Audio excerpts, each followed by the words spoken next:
بەنای خوای بەخشندە و میرەبان سڵاو و ڕەحمەتی خوای گەورەتان لەبێ خۆشەویستان خۆشحاڵم لە گفتوگۆ دەگەمە و خزمەت ئێوەی بەڕێز و خۆشەویست زۆرن ئەو چین و توێژانەی لە کۆمەڵگەی کوردی لەژێر سایه حکوومەتی کوردیدا گلەی و گازاندەیان هەیە. یەکێک لەو چین و توێژە گرنگانەی کە بە کۆڵەگەی خەباتی کوردی لە ڕابردوو دادەندرێت بۆ گەیشتنی کوردستان بەم سەربەخۆی ئێستا پێشمەرگەن و پێشمەرگە دیرینەکان بە تایبەتی و لە نێو ئەوانیشدا زیندانیانی سیاسین. لە ئێستادا پێشمەرگە دیرینەکان گلەی و گازاندەیان لە ژیان و گوزارانی خۆیان هەیە بەوەی کە ئەوان لە ڕابردوودا بوونە قەڵغانی خەباتی کوردایەتی بۆ ئەوەی بگەین بە سەربەخۆی، بەڵام لە ئێستادا گلەی و گازاندەیان زۆر هەیە. من لە گفتوگۆی ئەمجارە دەپرسم ئاخۆ چێ بەرپرسیارە لە ژیان و گوزارانی پێشمەرگە دیرینەکان لە زیندانیانی سیاسی و دەبێت دامەزراوەی یاسایی لە هەرێمی کوردستان چ ڕۆڵێک بجێرێ؟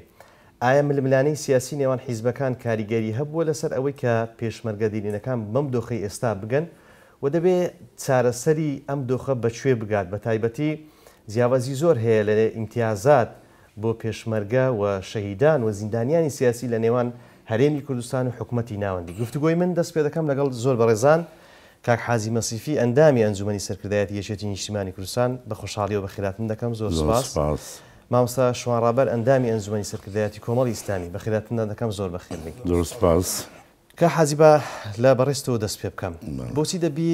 دوای نزیکەی 30 ساڵ تا ئێستاش پێشمەرگە شەهیدان بنەماڵەی پێشمەرگە شەهیدان گلەی و گازاندەیان لە ژێر سایەی حکوومەتی خۆماڵی هەبێ؟ سپاس بەنای خوای بەخشندە و میهرەبان. سەرەتا سەری ڕیز و نەوازش بۆ هەموو ئەو پێشمەرگە قارەمانانەی کە لە پێناو دەستکردەدا شەهید بوون، تەمەندرێژیش بۆ ئەو پێشمەرگە دیرینانەی کە ئێستا لە ژیانە ماون. خۆم هەم پێشمەرگە کۆن بووم و هەمووش یەکم لەو کەسانەی کە خاوەنی سێ برا شەهیدم، کۆمەڵێک لە خزم و کەسی و کاریش ئەوی ترش هەموو بە شەهیدی خۆم حسابەکەم. خۆم وەکو تو هەمان ئەو گلەی و گازاندەم هەیە لە حکومڕانیەکدا کە باسی قارەمانەتی و ئازایەتی شەهیدان دەکەین، بەڵام بەداخەوە لە بەرامبەر ئەو ئەرکەی ئەوان چێشتیان کە شەهید بوون نەتوانرا وەکو پێویست خزمەت بە خانەوادەکانیان بکرێتن شەهیدان، و بۆ پێشمەرگە دیرینەکانیش بە هەمان شێوە نەتوانرا وەکو پێویست ئەمڕۆ لە وەزعی ئێستا پێشمەرگە بتوانێت ژیان و گوزەرانی خۆی بەڕێ بکات، یعنی بەلایەن کەم بتوانانی شەرمەزاری ناو خانەوادەکەی خۆی نەبیتن. بەڵێ زۆر زار ینی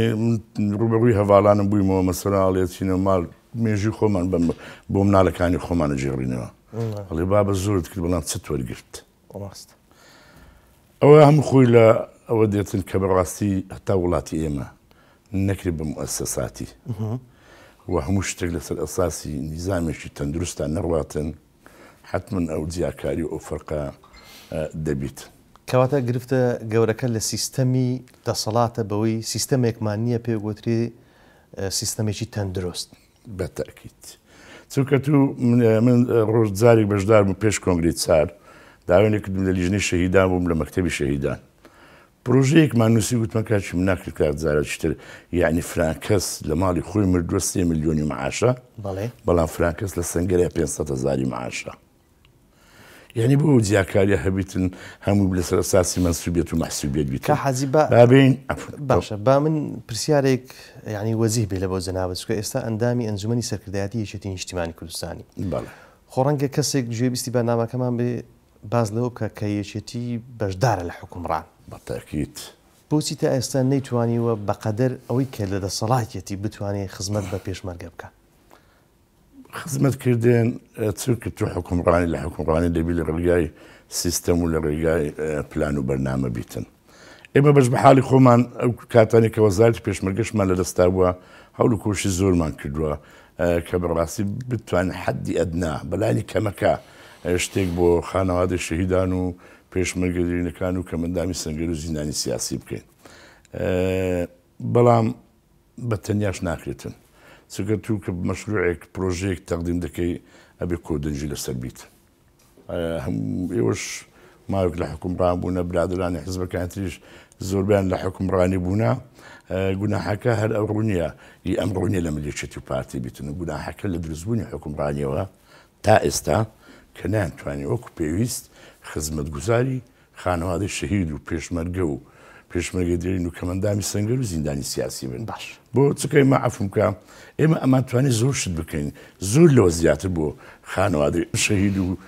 پێشمەرگە دێرین بکەین بەڵام بەداخەوە باش دەگەڕێمەوە ماوەسە شمان دووبارە بەخێر بێ زۆر سپاس بۆ جەنابەت دەکرا چی بکرێ بۆ پێشمەرگەی دێرین کەم ئەندام شەهیدان کە ئێستا نەکراوە بەڵێ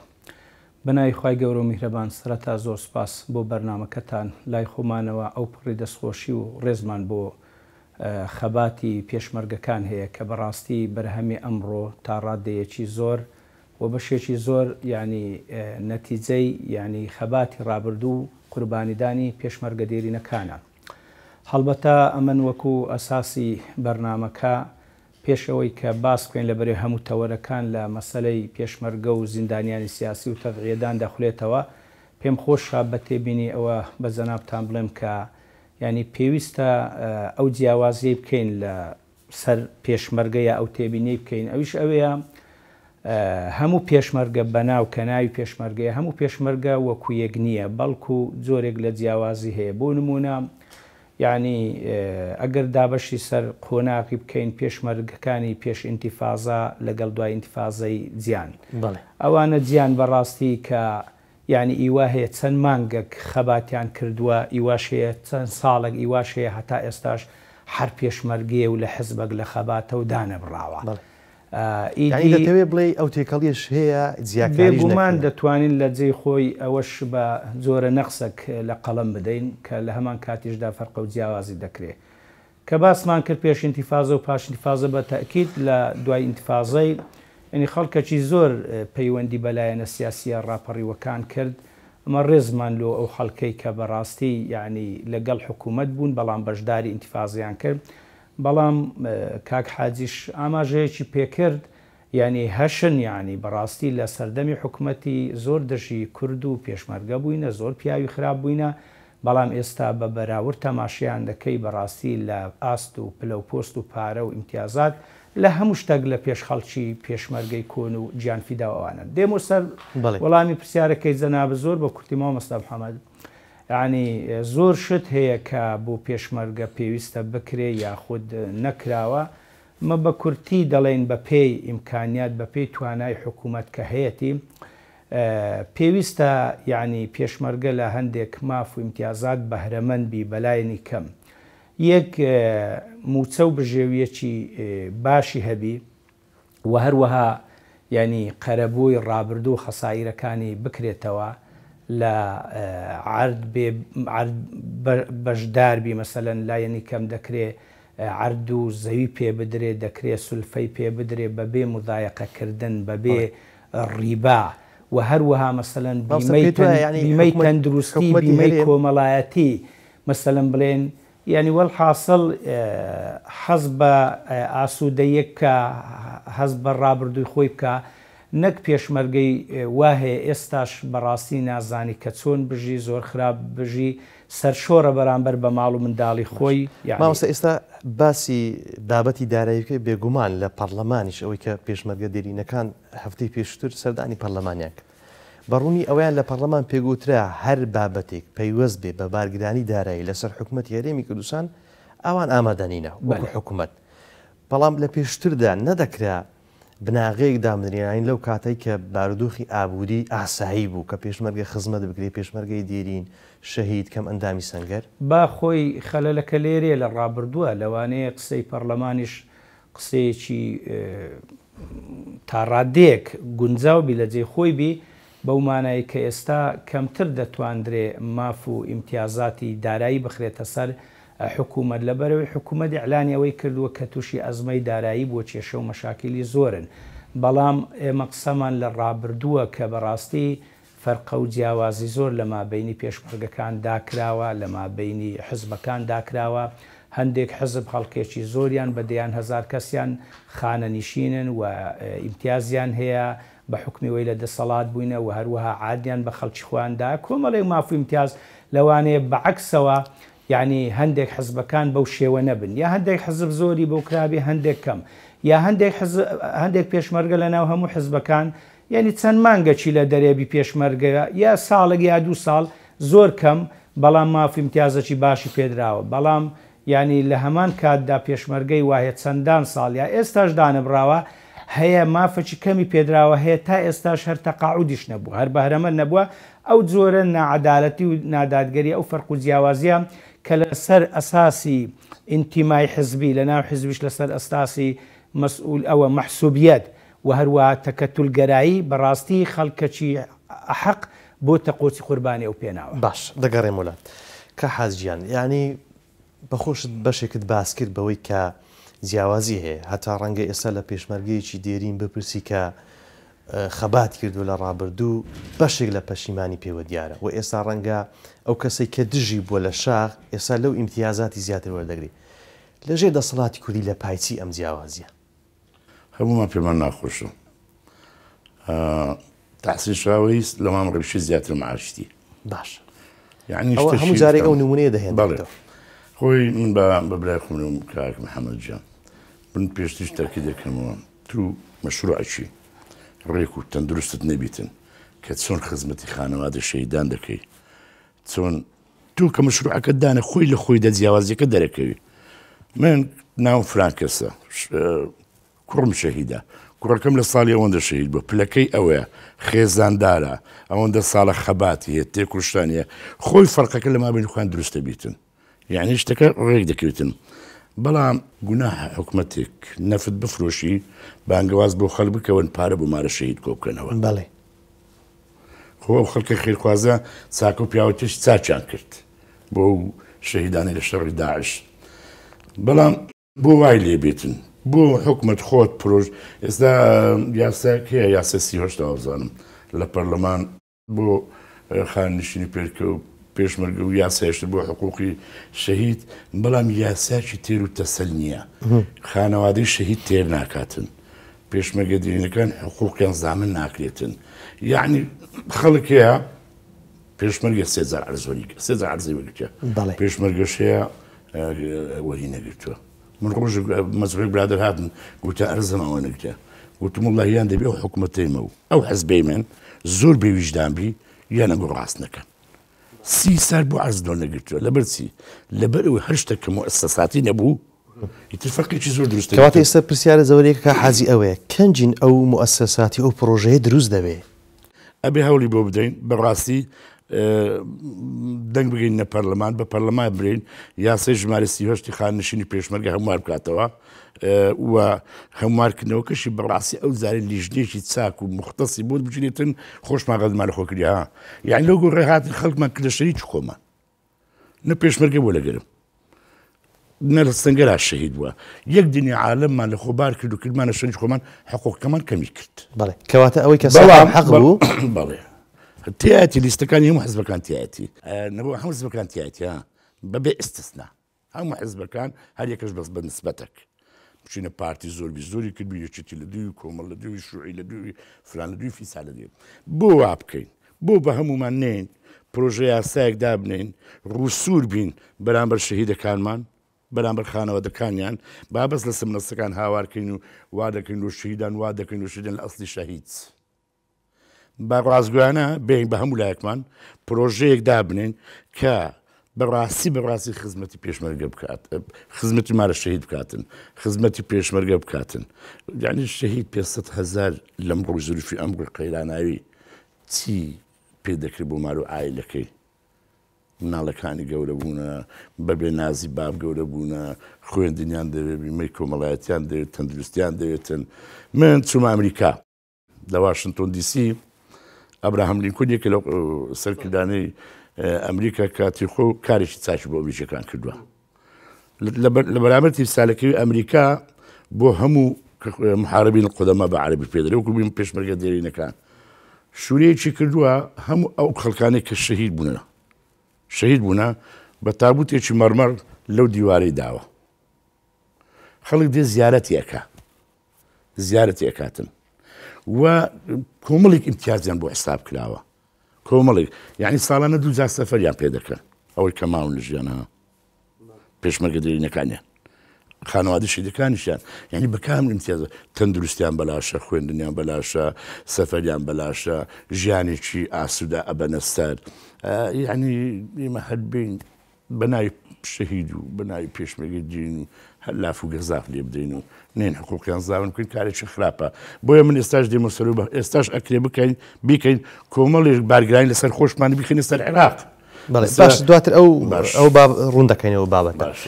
مامۆستا شۆڕۆ کە حازی باسی کرد بەشێکی حیزبەکانیش بەرپرسیارن بەوەی کۆمەڵی کەسیان هێناوە کردوتە بە پێشمەرگەی دیرین پێشمەرگە نەبوون ئەو باسی لەوە کرد هەموو حیزبەکان بە پێی خەباری خۆیان کردیانە بۆ نمونە ڕەنگە زەنا بتوانانی ئەوەی کۆمەڵی ئیسلامی جواب دێەوە بۆچی بەشێک کە پێشمەرگە نەبوون کراوتن بە پێشمەرگەی دیری خۆی بەڕاستی ئەگەر فعلەن ینی ئەو شتە کراوە و کرابی هەر حزبەکە کردبیتی ینی شەکی خراپی کردیا هەڵە و نایاسایی کردیا ینی بەڕاستی زیاتر لەسەر وەلای شخصی و وەلای حزب کراوە لەسەر مەسلحات بۆ ئەوەی ئینتیمایان بۆ ئەو حزبە هەبی یا دەنجیان بۆ بدەن بەڵام فعلەن لەسەر حسابی خەڵکی تر بووە خەڵکی تر مافراو بووە ئەستا من مەبدەئەکەم باس کرد لە بیدایەتی گوتم خەڵکێک فەرق و جیاوازی لەگەڵ کراوە یا مەحروم کراوە مەبەستم تەنیا پێ ئەوە نییە کە کۆمەڵی ئیسلامی یا حزبەیەکی گچکە یعنی بڕۆ لە ناو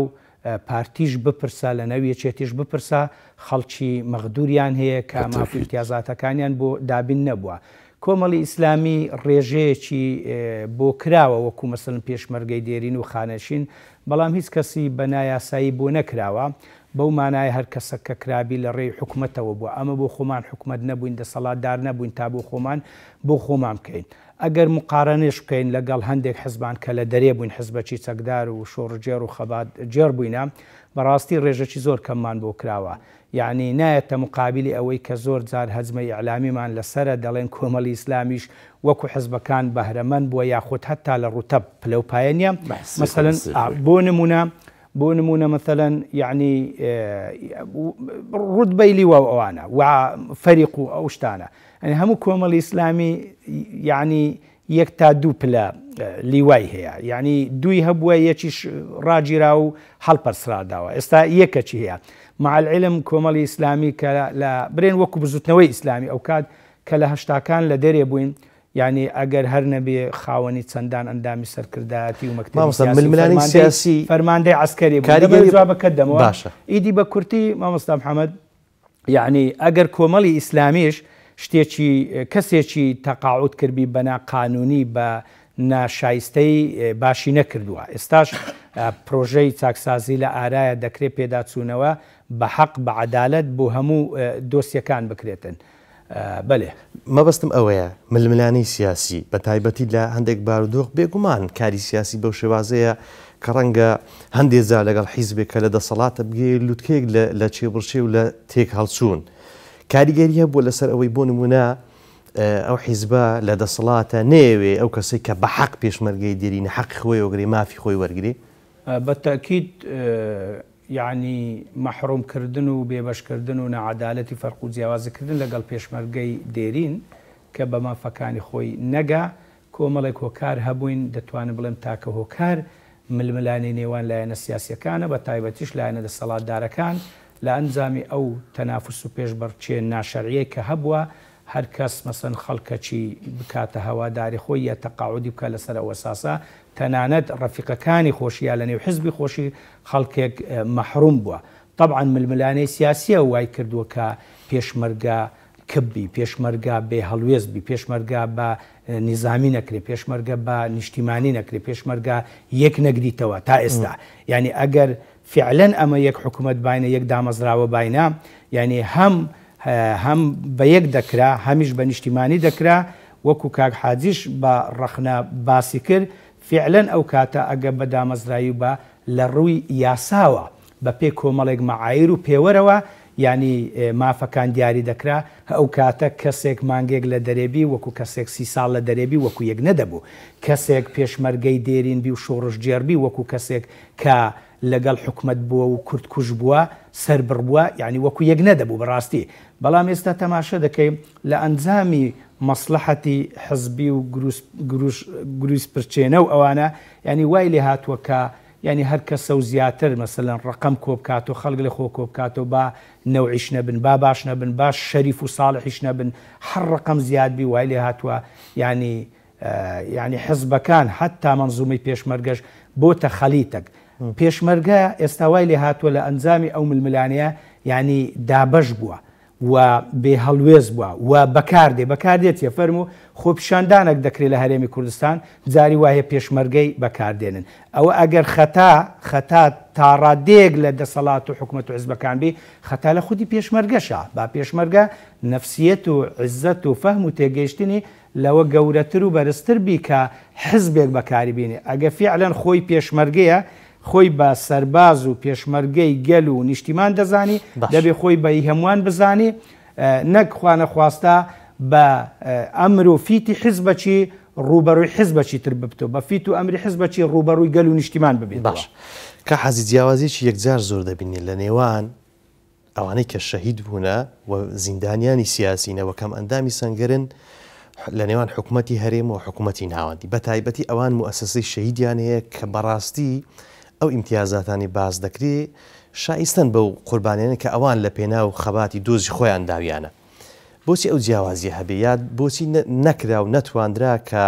بەشێک لەو بارگرانی کە ئێستا حکوومەت پێی وایە بارگرانی لەسەر حکوومەتی ناوەندی و لەسەر حکوومەتی ئیتیحادی بێ ئەوەش ئەگەر بڕێتەوە بێ توانایی دەسەڵاتدار و حکومڕانی ئێمە چونکە ئەوەی پێشمەرگە بۆ میلەتەکەی خۆی کرد قارەمانەتی و ئازایەتی و بێری و ئەوەی لە پێنە ئەو دەستکەوتانە شەهید بوو پێمانی ئەوانی عێراق کەسیان بە هەندی ئێمە ماندوو بن لە خەبات و تێکۆشانە ئەوەی تۆش دەرێت زۆر ڕاستەکە ئێستا ئیمتیازی ئەوان لە ئێمە زیاترە من خۆم دوو سێزار لەگە برادرانی خۆم باسم کردێ باش موسسەی شەهیدیە لەوێ شوهەدا بەو شێوە تەعاملیان لەگەرەکرێتن بۆ ئێمە ناسین لەگە ئەو موسسەی شەهیدا قسە بکەین ئیتفاقێک بکەین ئەو شەهیدانەی خۆمان کە تا ساڵی ئینتیفازەکە ساڵی نۆتێک بخینە سەر عێراق لە نەتیجەی شەڕ ئێمە لەگە حکوومەتە یەک لە دوایەکانی عێراقا شەهید بوونا ئەوان ئێمە شەهید کردووە خۆ فارس و تورک نهاتون ئێمە بکوژن ئینگلیز نهاتون ئێمە بکوژیتن لەو بابەتە گەیشتی حقیقەت و ڕاستیەک جەنابەت بەڵێ ئەبێ ئێمە زەخت بکەین من بەڕێوەبەری گشتی ئەلغام بووم نزیکەی 17,000 کەس بەر ئەلغام کەوت کەمەندان ببوو باش ئەو چەکی حکوومەتی عێراقیە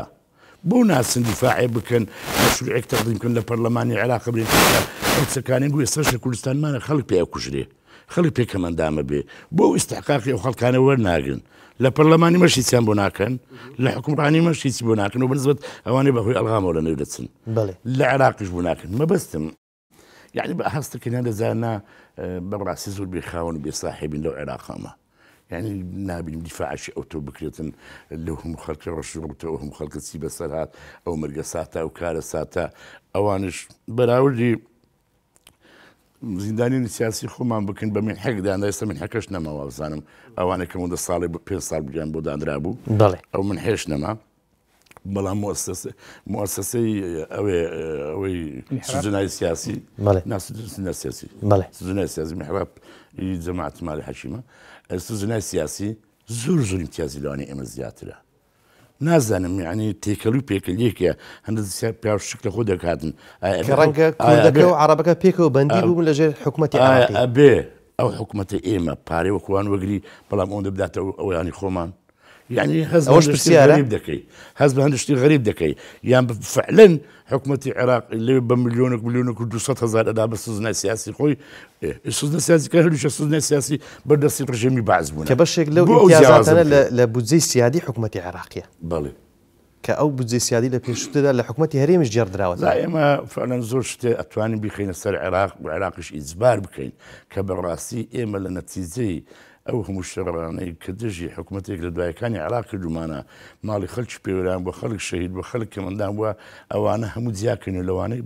باش انتفاضة كالرويدا للشرينا أخو للشرينا بلا أو لا يملا بيخين السر العراق عراقش إزبار بكن حكومة الفدرال إزبار بكن بيبلين أوا استحقاقات وحقوقا لا إيويا بو إيمش ليلة بارسوچی دروست دەبێتن ئەو بارگرانیمان نامێتن ئەتوانین زۆر شتی بکەن ئەوە یەکیان یەک شت هەیە لە هەموو دنیا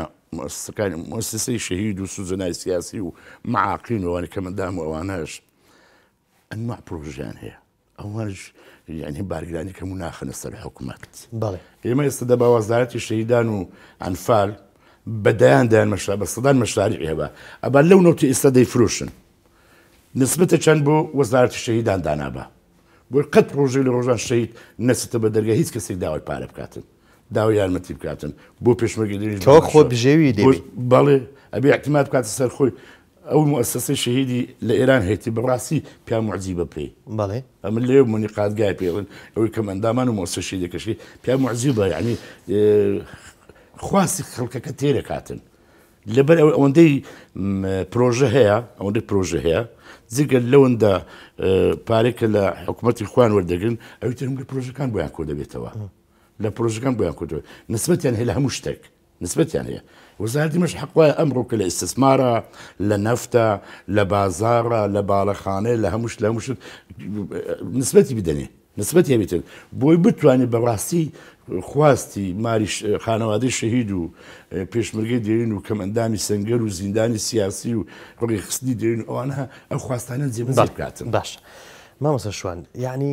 پرسیارەکە ئەوەیە خۆ پێشووتریش ئەوانەی کە لە سەرکردایەتی سیاسی بوون لە هەرێمی کوردستان ڕەنگە بەشێکی زۆریان لە سەرەتای بە هەرێمبوونی هەرێمی کوردستان پێشمەرگەی دێرین بوون خەباتیان کردی دواتر دەسەڵاتیان وەگرتیان لە ئێستادا هەست بەوە دەکەی ئەوەی کە لە دەسەڵاتە لە ئێش و ئازار و معاناتی پێشمەرگەی دێرین و کەم ئەندامە ئەوە تێناگە یاخود یعنی پرسیارە گەورەکە لەکوێدایە ینی سڕی ئەو بابەتە لەکوێدایە بە کورتی یەکێک لە گلەیەکانی خەڵک جا لە بڵێن هەندێک لە بەرپرسان یا لە دەسەڵاتداران ئەوەیە کە کاتی خۆی لە سەردەمی شاخ لە سەردەمی شۆڕش زۆرە پروپاگەندەیەکیان کردووە زۆرە دروشمێکیان بەرز کردوتەوە بەیداخێکیان بەرز کردوتەوە کە ئەگەر بێت و ئێمە وەکو کرد گوینە قۆناغی ڕزگاری یعنی خاوەنی حکوومەت و دەسەڵاتی خۆمان بین یعنی بەو شێوەیە خزمەتی خەڵک دەکەین بەڵام ڕێزم بۆ هەندێکان ئەگەر نابعزێکیان کە بەڕاستی ئێستا لە قیمەن لە لووتکەن بەو شێوەیە نەبیر دەکەنەوە نەدەژن نەتەعامل لەگەر خەڵک دەکەن نەخزمەتی خەڵک دەکەن یعنی باشترین بەڵگەش واقعە کە ئەمە دەبینین یەک نقطە لێرە زۆر ئەساسە بۆی خەڵک بە هەڵەتێنەگا ناڵێن بە یعنی بەرپرسان پێشمەرگەی دێرین خەڵکی خەباجێڕ و قوربانی دەر یعنی بەرهەمی دەستی خۆی نەخوا لە خۆشگوزەرانی دانەژی بەڵام بە عەکسەکەینە یعنی بۆ خۆیان لە هایلایف بژن لەو پەڕی ژیانەکی باش بژن بەڵام خەڵکەکەی تر وانە بێت چونکە کاک حاجی لە دەرێ بووە باش دەزانی ینی ئەو منتیقانەی لە ژێر کۆنتترۆلی پێشمەرگە بوون ئەوە هیچ بە شێوەکی گشتی یەک کورد چیمیا باران کرا و ڕاگواسترا و جین و ساید کرا و بەشداری ڕاپەڕینی کرد بە نسبەتی زۆر بەڵام بە تایبەتی ئەو منتیقانەی کە لانکەی شۆڕش و پێشمەرگاتی بوون بەڕاستی بە ئافرەتانیان بە وڵاخەکانیان بە هەموو شێوە ئیشیان کردی و قوربانیاندایە گلەیانی خۆ من بۆ خۆم جار هەیە لەگەر مەسەلەن احترامە لەگە سەرکردە باڵەکان مەسئولی یەکەمی حزبەکان و سەرکۆمار و هەروە دانیشتینە مەسەلەن برێن بە کۆبوونەوەی ئینسان بەبیری هێناینەوە بەبیری هێناین و فعلەن گون بە گون دەژمێرن حساب دەکەن دەزانن لێگەڕاون بەڵام بە کردار بەڕاستی هەمووش نا لە هەندێک شوێنان لە کوردستان تەماشە دەکەین منتیقەچیان زۆر خۆش کردووە خەدەماتی زۆر باشیان بۆ بردووە بزەپت بەڵام هەندێک منتیقەی هەیە تەدعیەی زۆر زیاتری داوە لە بەرەوەی حکوومەتی لە پشتنیە دەسەڵاتی لە پشتنیام فەرقە و جیاوازی لەگەڵدا دەکرێتن خەڵک نەیدەزانی لە ناوچە دوورەکان و مەسەلەن بڵێن ئەوانە چۆن خۆی بژێنی خۆشی دەژیاند و پێشمەرگەشی دەژیان پێشمەرگە بەڕاستی ئەوسا لەسەر سەری خەڵک دەژی و شۆڕشی کرد بەڵام بەداخەوە ئێستا تەماشە دەکەین خەڵکێک هەیە بەڕاستی بەرپرسی باڵا ینی وەک بڵێ مامەعنا و گالتە بە پێشمەرگەی دەکا گالتە بە ڕابردوو دەکا کەچی بە تەئکید کورد لێی بقەومێ یعنی پێشمەرگەی بە کەلک دێ و مەسەلەن خەڵکی گیانفیدا خەڵکەکە شەرمی بەخۆیە خۆر ڕادەست نەکا یعنی مەسەلەن پێی باشە مقاومە بکات بەڵام خۆ زۆر جار لە دەستگای ڕاگەاندن بەشێک کە پێشمەرگەی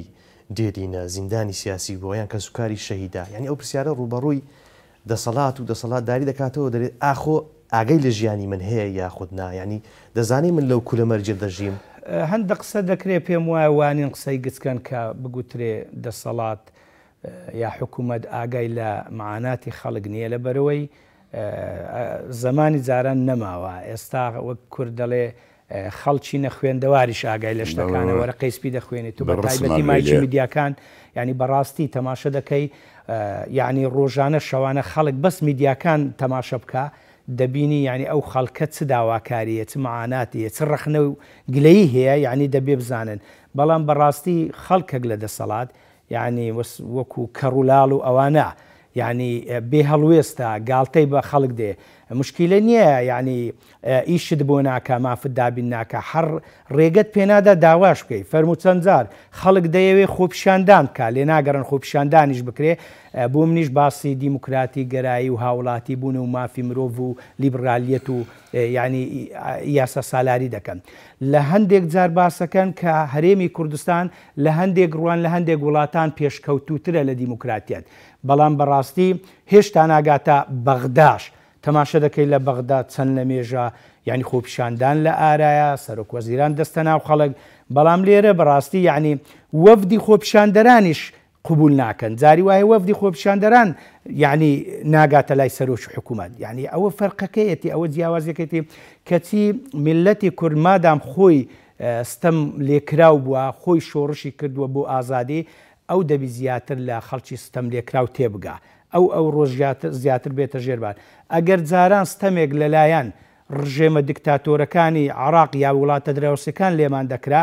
ینی بە هەر حاڵ بەڵام ئەو ڕۆکە زۆر جێی خەفەتە ینی لەلایەن کورد لە کورد بیکاتن لەگەڵ ئەوەیدا کە هەمومان باش دەزانین پارەیەکی هائیل لە کوردستان هەیە بەڵام خەڵک دەرۆزە بکە ینی ئەم دەسەڵاتە وای کرد کە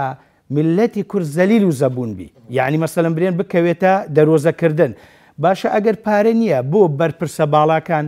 بۆ یعنی عیلاجێک دەچنە دەرەوە و بۆ نان خواردنێک دەچنە دەرەوە و مناڵەکانیان مەسەلەن برێن لە ئەو پەڕی کولیەی بەرز و شوێنە بەرزەکان دەخوێن و یعنی پارەیەکی زۆر سرف دەکەن و گاڵتە بە پارەی دەکەن و مڵک و ماڵی حکوومەت داگیر دەکەن و بەڵام یعنی بەڕەوا نابینن ینی خەڵک 200 هەزاری هەبی یا مەسەن ملیۆنێکی هەبی باشە کە حەزیان ڕەنگە ینی دیوێکی دیکەی ئەو بابەتە ئەوە بێ لە داهاتوودا نەوەی نوێ چۆن بڕوانیان چۆن ئینتیمای نیشتیمانی لە بۆ دروست بێت کە ببینێ باپیرەی مامەی کەسێکی کە خەباتی کردووە ژیان و گوزەرانی لە دۆخێکدایە کە کولەمەرجە ینی ئەوە کاریگەری چی دەبێت لەسەر ئینتیمای نیشتیمانی کە ڕەنگە ئەوەش پێویست پێداچنەوەی پێ بگرێت لە ڕووی پەروەردەیەوە ئەو دۆخە بخوێنرێتەوە تاوان ئەو پرسیارشی گرنگە بەڵام بۆ سەعبەتیش حرامی مەخۆ زۆر وەقت دامامە سەرچکە صاحب وڵی تەوقیتەکەم لەکنە حەز دەکەی جەنابەت خاوەن ماڵ زیاتریش دەدەمێ چێ دەرێ من گرێ ئەو نێبرێ وەختی دایتە جەنابەت سێم لەو بینەی گلەیەک باشە باسی بە هەموو وەختی من لە خزمەت داما عزیزی باسی ئەوروپا ئەمریکان بۆ کردی مەسەلەکە خەڵک ئەچێتە سوپەرمارکێتێک کاتی محاربینی قودەمایان زیندانی سیاسی پێ لە هەموو شوێنێک احترامی بۆ دیارکراوە لە هەموو شوێنێک ئەسی بە هەر شوێنێک احترام و ڕێزی لێ ئەو قسەی تو زۆر مهمە مەسەلە کوڕەکەی من ئەو لێ دانیش نادەم چێوچوو ئەو ببین وا بە بابیەکەن وا بە بابیەکەم چیم لە خەڵک باشتر بم مەقام باش بێت ئەوە بە بابیەکان خۆشێک ببین وا بە بابیەکەن بابی نەژی نەمری دەژیتن چۆن ئەو گوڕوتینی تێدەکەویتن سبینێکە ئەو میلەتە لێ قەوماوە برێ منیش وەکو بابم دەکەم ئەزانی بژیانی بابی چیلاتم بۆ ئەزان سێ هەمومان تەمان چینە غەدرەکە زیاتر لەمە کراوە چکەمەوەکو یەکێتی لە هەموو خەڵک زیاتر شەهیدمان داوە مامۆستا شایدین بۆ داتن چکە و داستانانەی یەکێتی تۆمارێکی پێرێکە یادی داستانی سەر ڕژ بوو قەناعەت بکە پێشمەرگە دەستی بەزبووی بۆی نەکرا دۆخینەکەی بکاتەوە ئەوە بکاتن بە خۆی داکرد ئەوە پێشمەرگە بوو بەڵام تو دەینی مەفرەزە خاسە و جاش وەکو ئەو حسابەکەی ئی خەڵک نەقد دەکە ڕەخنەت لێ دەگریتن ئەبێ یعنی بەڕاستی من ئەڵێم حکومەت بابی میلەتە ئەبێ میلەت بەخێو بکاتن تو بڕۆ مستەشارەکەش بەخێوکە مەفرەزە خاسەکەش بەخێوکە ئەوەی لە حکومەتە لە مەنزومە ئیستیخبارات و ئەم نابووە ئەویش کەمادەم بۆ هاوڵاتی لەنا ئەو لەو حکومڕانیە بەڵام هەر یەکە بە پرۆژەی خۆی بەڵام تو دی یەکسانیەکەی خەڵک نەقدت دەکاتن بەڵام ئەگەر فەرقت پێکرد کە ئەوە قارەمان بۆ تێکۆشتر بە مامۆستا باسی کرد لێک نزیک بووی لەگە مامۆستای لەو منتقی سماقولی ئەوانە یعنی ئەوانەی ئەمە بینیمانە بە چایخۆ لە ژیانی پێشمەرگاتی و لە ناخۆشیونە لە نەهامەتی و لە نەبوونی و زارەوە دووش و ڕۆژنان من نەخواردە باش ئێستا منش بێم کەسێک دێن لە منیش بە قوتر دەکەن لە موچە و لە ئیمتیاز و لە خۆشم گلی دەکەم نەخ ئەوەی ترگلی بکاتەوە بۆیە پێویستە ئێمە دیستان ئەڵێمەوە بەڕاستی هەموو ئەو قاوانونانەی کە بۆ ئەوانێک کە باسمان کردن بۆ پێشمەرگەی دێرین بۆ شەهیدان بۆ کەمەندامی سەنگەر بۆ زیندانی ئەو قانونانە هەمووی هەموارکرێتەوە بە شێوەیەکی چاک و دروست و هەمووشیان یعنی ئەولەویەتیان پێ بدرێ ئەولەویەت لە موچە لە ژیان و گوزەرانە لە هاتوچیانە لە سەفەرە لە خواردنە لە هەموو شتێک ئەولەویەتیان پێ بدرن کەس گلەی ناکاتن چکە دەڵێن تا ئێستاش نەگەیشتنیان حەقی خۆی بەڵام توش وەکو گوتم هەمووشت بە عەدالەت دەکرێتن هەمووشت بە قانون دەکرێتن توش ئەگەر دی کەسێک شەهیدی سەنگەرە 500,000 دی خەڵکی تریش فرانە و 2 ملیۆن لێتی خەڵک دێت قبول ناکاتن دێتە سەرزادش تاقیبش مثل قسەی مامۆستای خۆپیشاندان تەمان سلێمانی جەریدەی ئازادی لێ سلێمانی حزبی ئازادی لێ سلێمانی تەلەڤیزیۆنی ئازادی لێ سلێمانی ڕاپەڕینی لێ یعنی ئەو دیموکراسیتی لە سلێمانی کراوەیە نابین لە هەولێر شتی وە چەند جار هاتنە سەر مەقەڕتە چەند جار مەقەڕی فران و فران سوتاوە یعنی فێرە نەهزێک بووینە فێرە شتێک بووینە باش کا حەزیە من لە زیاتی بنەماڵەی شەهیدی یەکێتی گلەی یەک بکەم بەڵێ بەوەی ڕەنگە کەسێک ئێستا بنەماڵەیەکی شەهید یاخود پێشمەرگەی دێرینی یەکێتی کەم ئەندامی یەکێتی بی ئەو پرسیارە ڕوبەڕووی سەرکردایەتی یەکێتیش بکاتەوە بەوەی ئێوە لە حکوومەت چەندە ڕێگریتان لێ دەکرێت چۆنە کاروباری حکوومەت ڕەنگە ئەو نەزانێ ئەو باز لەوە دەکا کە یەکێتی نیشتیمانی کوردستان لە حکوومەتدا بەشداری سەرەکی و پێکەینەری سەرەکی حکوومەتی هەرێمی کوردستانە و زۆر زاریش وەزارەتی شەهید و ئەنفال لە دەست یەکێتی بووە ینی چۆن یان بۆ نەکرا شتێک بکەن بۆ هەموو لایەک نەک تەنها یەکێتی نیشتیمانی کوردستان گوت ئەو کێشەی ئەمڕۆ دوێنێ نییە ئەو کێشەی خەباتێکی نەفساوی میلەتەکەمانە برین لە شۆڕشی ئەلیلۆ دەست پێ دەکاتن تا ئەمڕۆ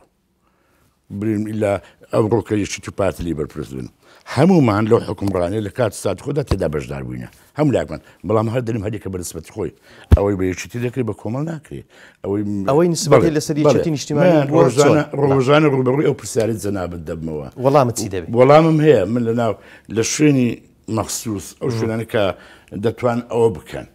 من پێیان ئەڵێم مەشروعیان بۆ ئامادە دەکەم ئەڵێم ئەگەر وا بکەن بەو شێوەیە خەڵک لە ئێمە لێ ناکات ئیجابەی وان مقنیعە لە بۆ جەنابەت لە هەوڵدانە بەڵام هەوڵەکە نەزۆکە زۆر تونیە زۆر باش نییە چۆن دەتوانێت باش بکرێت ئەتوانی باشکە هەرۆکو گوتم یعنی زەخت لە پەرلەمان بکرێتن هەموو یاسانێ دەکرێت پڕکەم و کوڕی یاساکانیان هەمویان فیانە کە باست کرد هەموارش چاک بێتەوە لیژنەی مختص مەسەلە بۆ نمونە شەهیدۆ تێکەڵ بکرێت وەرە حاجی مەسفی لەگە برادێکی پارتی و کۆمەڵ خەڵکی مەسیفن بڕۆن لەوێ ببنە لیژنە من ئەزانم لە مەسیف یەکێتی چێ شەهید بووە برادەرەکەی خەڵکی مەسیف پارتی دەزانین چێ شەهید بووە مامۆستا ئەزانی لە ئیسلامەکان چێ شەهید بووە خەڵکی مەسیفی هەموو ساغبتەوە بۆ نایکەن هەمووی مەسەلەکە زیاتر مەسووبیەت و مەحسووبیەتە هەمووی کاتم باش پێدای زۆر سپاس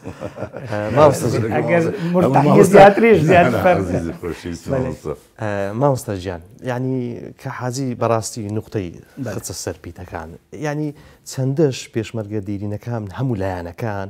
خۆیان بەرپرسیانن لەوەی نەیانتوانی وە جیا لە ئینتیمای حیزبی جیا لەوەی ئەو لە چەڕەنگێکە بتوانن پێکەوە